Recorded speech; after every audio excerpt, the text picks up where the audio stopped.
On a quiet November morning in England, an 8-year-old boy walked out of his home and never came back. For years, his killer lived in plain sight. No confession, no arrest, just silence. It would take more than 2 decades for the truth to surface. This is the story of Rikki Neave and how a child's murder became one of Britain's most haunting cold cases. How did it take 23 years to find the person responsible? Who was Rikki Neave? Rikki Neave was born in 1988 and grew up in Peterborough, Cambridgeshire. He was known as energetic, curious, and independent, often seen playing outside with other children in his neighborhood. Rikki lived with his mother, Christine Neave. Their life was complicated. Social services had previously been involved with the family, and Rikki was known to spend time outside on his own, something not uncommon in the early 1990s. Despite instability at home, neighbors remembered him as friendly and familiar. He knew the local streets, he knew the nearby woods, and on one cold morning in November 1994, Rikki followed a routine that would turn fatal. 24th November 1994. It was Thanksgiving Day in the United States, but in England, it was just another Thursday. At approximately 9 a.m., Rikki left his home on Geneva Street. He was seen by several witnesses walking alone. That morning, he never arrived at school. By midday, concern turned into alarm. Police were notified.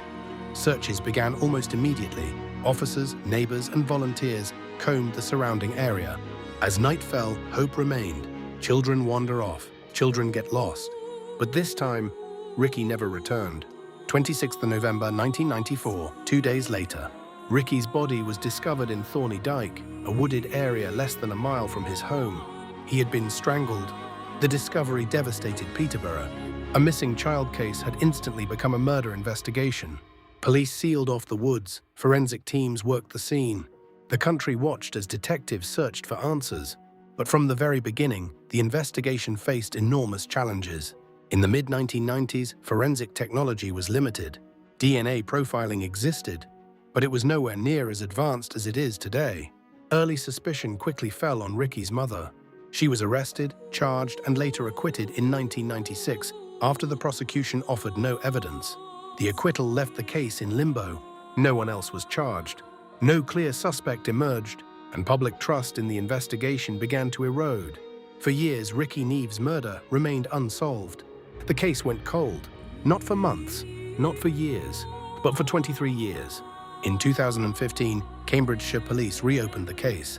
Advances in DNA analysis allowed investigators to re-examine evidence recovered from Rikki's clothing, evidence that had been unusable in the 1990s. A DNA profile emerged. It matched a man who had lived just 2 doors away from Rikki at the time of his disappearance. His name was James Watson. Watson had been 13 years old in 1994. On the 1st December 2017, he was arrested. The news stunned the public. A child killer who had grown up, lived freely, and avoided suspicion for decades. James Watson's trial began in 2019 at Cambridge Crown Court. Prosecutors presented DNA evidence linking him directly to Rikki Neave's clothing. They argued that Watson had abducted and killed Rikki alone. The defense attempted to raise doubt, but the forensic evidence was overwhelming. On the 30th of April 2019, James Watson was found guilty of murder. He was sentenced to life imprisonment, with a minimum term of 15 years. More than 2 decades after Rikki's death, justice had finally caught up. Rikki Neave's murder changed Peterborough forever. It reshaped how police handled child disappearances. It exposed the long-term cost of unresolved cases, and it demonstrated the power of modern forensic science to uncover buried truths. For law enforcement, the case became a reminder. Cold cases are never truly closed. For the public, it was a warning. That justice delayed is not justice denied, but it comes at a terrible cost. Rikki Neave was 8 years old. He should have grown up. Instead, his legacy is a quiet one, a reminder that every child matters, and that time does not erase the truth. Justice took 23 years, but Rikki Neave was finally heard. If you're drawn to the truth behind the headlines, you're in the right place. This is CSV, Crime Story Vault. Subscribe to the channel and turn on notifications so you never miss a new case. If this story moved you, disturbed you, or made you think, hit like and leave a comment below. And for exclusive updates, behind-the-scenes content, and more real crime stories, follow us on Instagram, Facebook, and TikTok. Crime Story Vault 25.